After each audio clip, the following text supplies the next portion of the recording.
Ya, jadi kita pertemuan kedua di mata kuliah sistem tersebar. Jadi kalau kemarin itu kan kita sudah teorinya sudah dijelaskan. Oke, saya share screen dulu ya.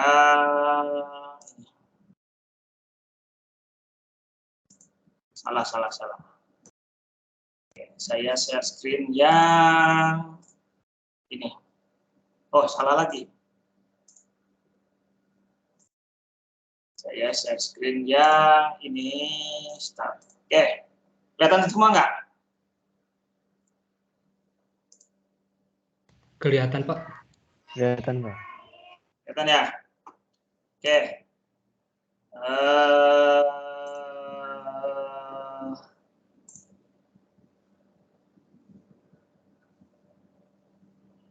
Nah, oke. Jadi yang pertama adalah kemarin kita sudah jelaskan tentang treat. Nah, ini treat ya. Jadi treat di sini adalah intinya bagaimana bisa kita melakukan komputasi pemrograman supaya jalannya itu barengan dan tidak menunggu satu sama lain. Nah, kita langsung aja ke bagian pengenalan Python-nya yang chapter 1 kemarin. Nah, di sini contohnya. Kita membuat yang namanya do something. Do something ini adalah sebuah fungsi karena di depannya ada def di sini. Jadi def di sini adalah do something ya. Nah itu. Do something di sini fungsi. Def do something artinya membuat fungsi namanya do something dengan variabel inputan count dan outlist. Di mana count ini sebagai iterasi i sampai count dan melakukan append atau mengeluarkan outlist. Outlist ini yang ada di sini berupa nomor yang acak. Gitu. Nah, ini kita contohkan di sini proses set entry di introduction Python di chapter 1 ya.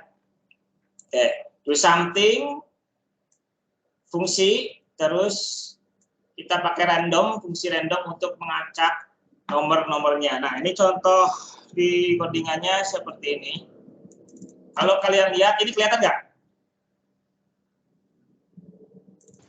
Sudah terlihat, Pak. Kelihatan. Jadi bentuknya seperti ini, import random def do something. Ya kalau dijalanin mah nggak ada apa-apanya, ini nggak keluar apa-apa, karena ini cuma fungsi, tidak di apa-apakan. Cuman kalau kita mau manggil ya tinggal import aja, import do something dot something.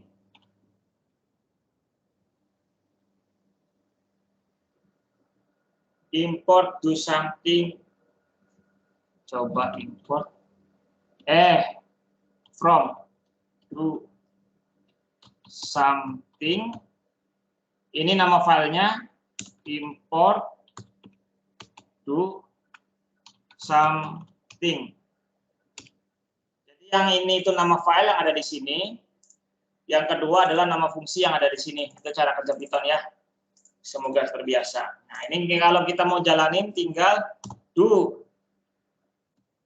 something kurung buka, count-nya misal 2. Terus outlist-nya jenisnya apa ini ya? List ya. Tapi kita coba aja, error nggak? Error. Listnya begini aja. Outlist.append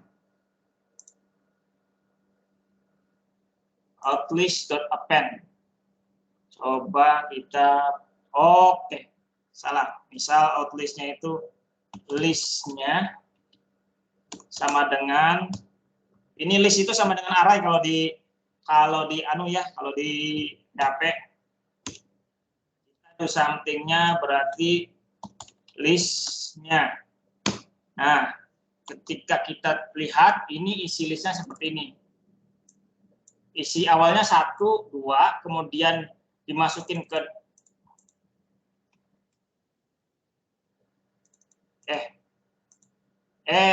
salah. Saya ulang kembali ya. Import do something Terus kita lakukan listnya, coba isi listnya sama dengan 1,2. Terus kita panggil do something kurung buka kurung tutup 2, countnya 2, terus isi variabel dari listnya. Tadinya itu isi listnya itu 1, 2, sekarang berubah menjadi 1,2, 0,8, 0,4. Nah, ini dari mana? Ini random. Jadi ini angka acak aja, bebas dia. Dia acak-acak, terus tambahin sebanyak 2 kali karena count-nya 2, maka dia menambahkan 2 kali dari unsur random 1, 2. Jadi sekarang ada 4 dari list yang kita punya sebelumnya 2. Nah, itulah fungsi do something yang ada di sini. Itu ya, import random do something. Jalan. Nah, ini kalau kita tambahkan lagi, kalau kita eksekusi do something ini sebanyak, ini berapa ini? 1, 2, 10 juta kali. Apakah akan bisa cepat atau lama? Nah, itu. Kita akan menjalankan do something yang ini ya, itu di looping sebanyak 1000 kali. Jadi for i in brace 00 do something dijalanin, maka ini kira-kira akan memakan waktu berapa lama. Jadi kita belum mengenal parallel programming, jadinya seperti ini. Nah, seperti ini ya. Import serial, ini do something-nya udah dipanggil di sini. Karena filenya kita ada di sini, kita naik dulu 1 kali karena ini from-nya chapter 01 ya. .do something, berarti dari chapter 01 turun ke do something. Kita akan melakukan pemanggilan do something sebanyak 10 juta. Ini berarti 10 juta. 10 juta kali. Kita eksekusi sebanyak 10 juta kali. Apakah lama atau enggak? Kita coba aja. Ini kita clear dulu. Hapus mana ya? Clear. Nggak ada. Clear. Nah, kita akan coba di serial test ini kita jalanin. Oh, ini harus dipanggil ya, serial test. From chapter 01 serial import serial underscore test. Nah, kita akan coba jalanin serial underscore test. Nah, not call serial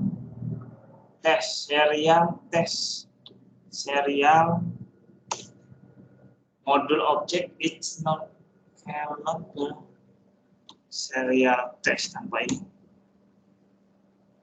out serial test ini kali ya, kurung buka kurung tutup titik 2. Kalau ini dijalani. Oke, ininya nggak kedetek. Oke, jadi gini aja. Ini nggak pakai chapter 01, kita hapus. Oke, contoh import from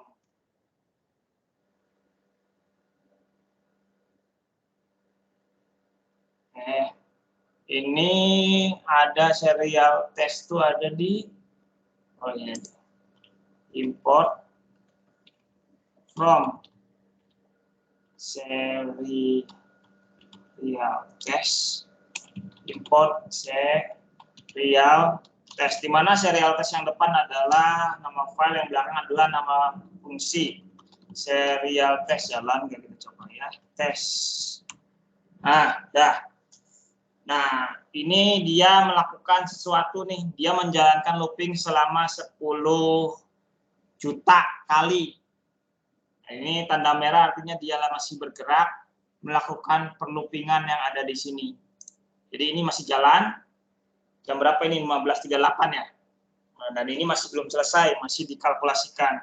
Buktinya adalah di resource monitor. Kita bisa lihat resource monitornya di sini biasanya CPU. Nah, di CPU itu 76, ini udah 100%. Dia lagi ngejalanin. Nah, jadi hambatannya kalau kita menggunakan serial, pemrograman serial yang kita selama ini pelajari, itu kita akan menghasilkan waktu sebanyak 54 detik, 1. Jadi kita membutuhkan untuk menjalankan si eksekusi looping selama 10 juta kali ini di komputer ini sebanyak 54 second untuk menjalankan eksekusi perulangan ini. Jadi ini kalau tanpa parallel programming butuh 54 detik.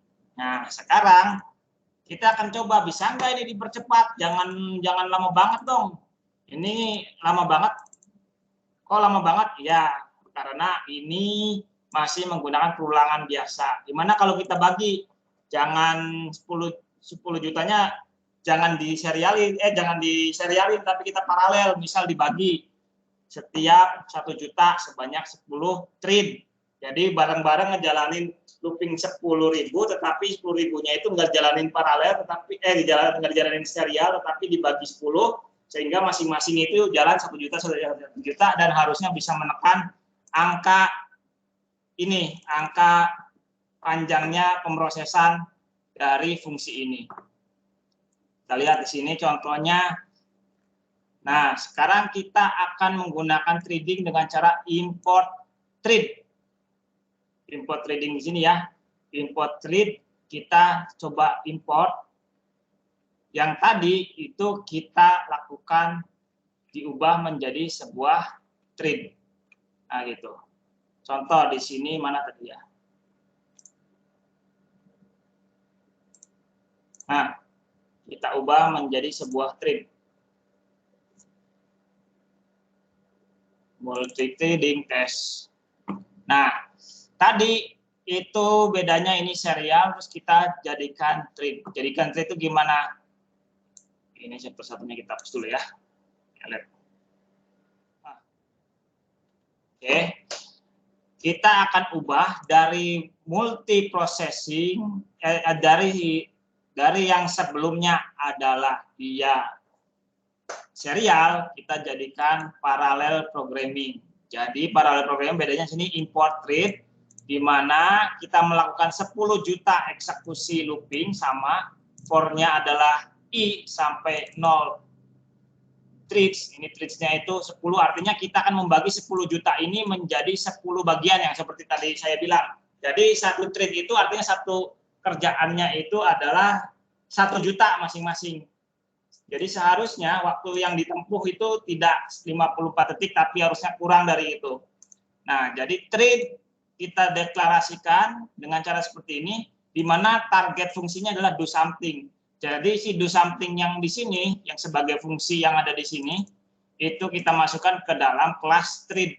Nama ininya, fungsinya do something, ini adalah argumennya, argumen yang ada di sini ya, count sama outlist seperti yang tadi. Terus si thread ini kita masukkan ke dalam jobs. Jobs itu apa? List kosong. Ditaruh, dimasukkan thread ke dalam jobs, baru kemudian jobsnya kita start.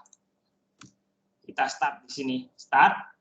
Setelah di start, baru di joinin lagi. Jadi si jobs ini berarti artinya ini akan ada 10 jobs, karena ini ada 10 thread.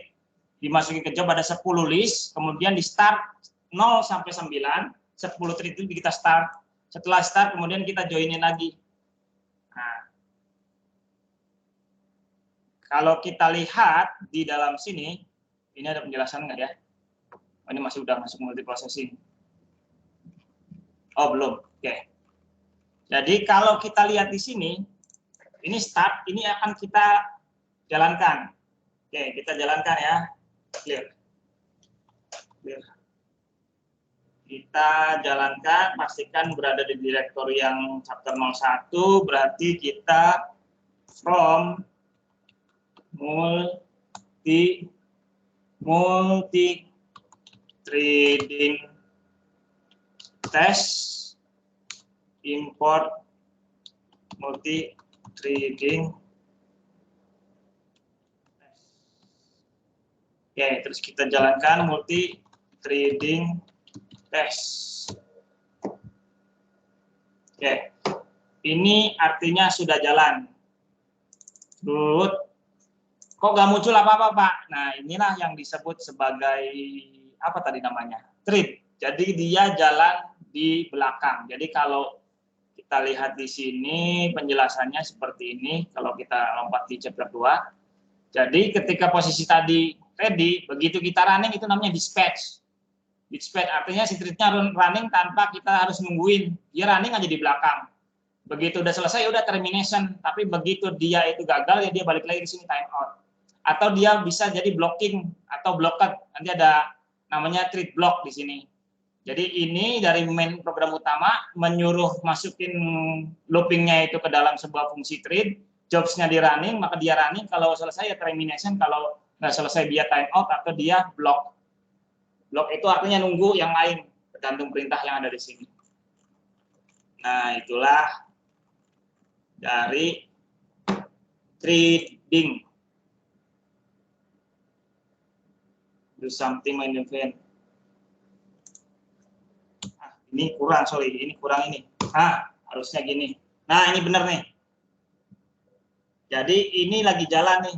Pak, kok nggak jalan aja? Ini karena kita udah join. Kalau joinnya dilepas, ini maka kita bisa langsung keluar konsol lagi in 25. Nah, ini tanda kotak ini artinya adalah tanda bahwasanya ini lagi jalan, prosesnya lagi jalan. Proses jalan itu ada di, kita lihat di resource ya. Resource monitor. Nah, bisa kita lihat ini CPU-nya naik 100%.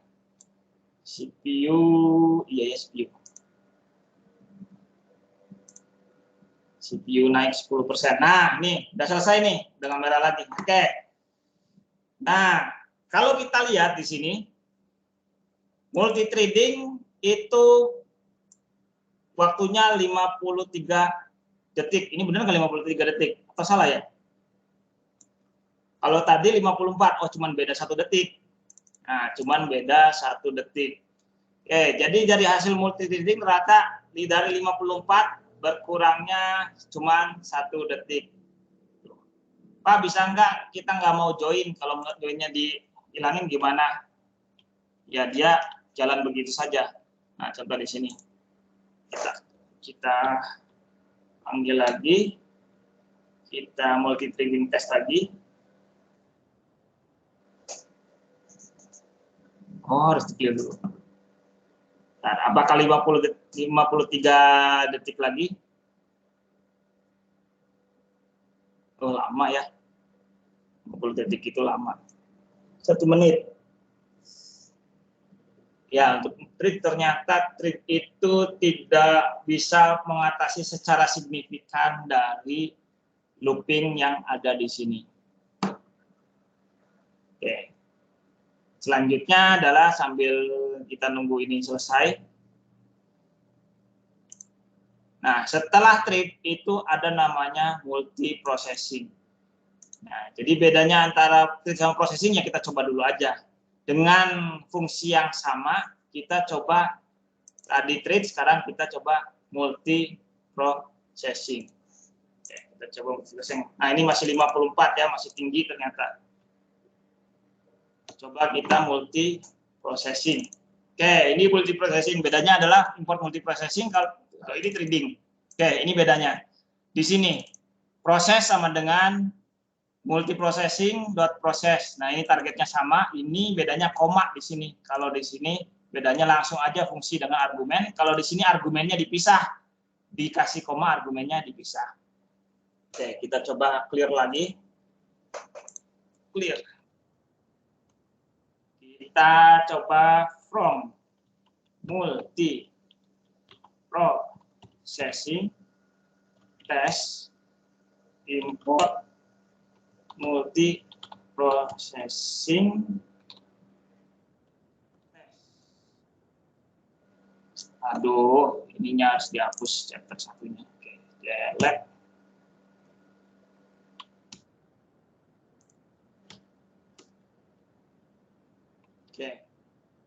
Oke. Panggil fungsinya multiprocessing underscore test kurung buka kurung tutup, kita panggil.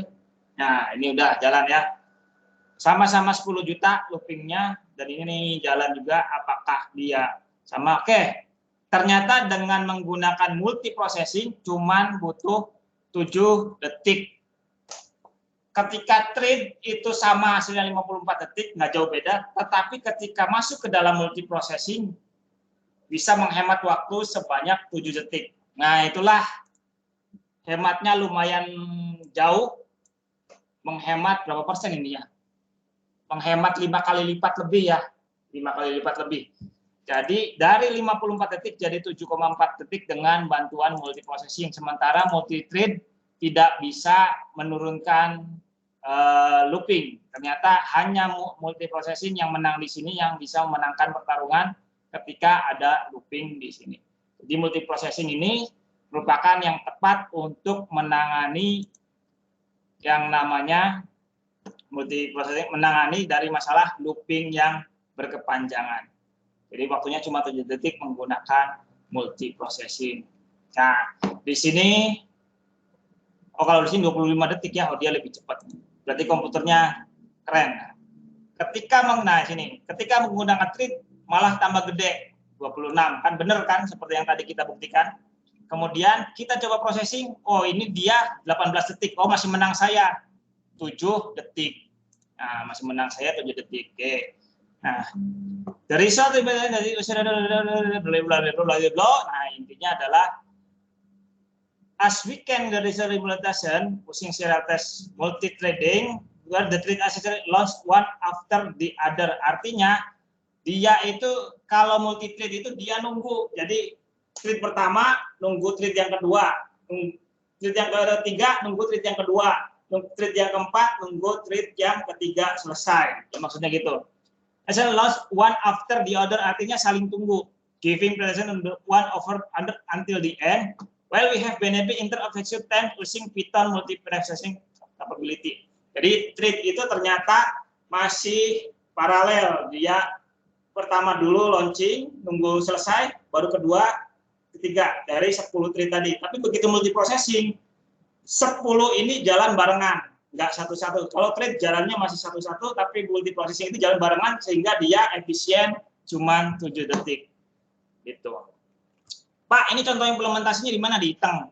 Jadi kebayang kalau ITENG itu dia ngawasin kelas, itu tidak menggunakan multiprocessing, itu kebayang setiap dosen ketika ngabsen itu tunggu dosen lain dulu beres eksekusi baru dia dilayani. Nah, kalau multiprocessing, ketika saya minta untuk ITENG kelas daring mulai, dan dosen lain juga minta ITENG kelas daring mulai, itu bisa barengan dilayanin dan dalam waktu detik yang sama. Nah, itulah multiprocessing yang diimplementasikan di ITENG.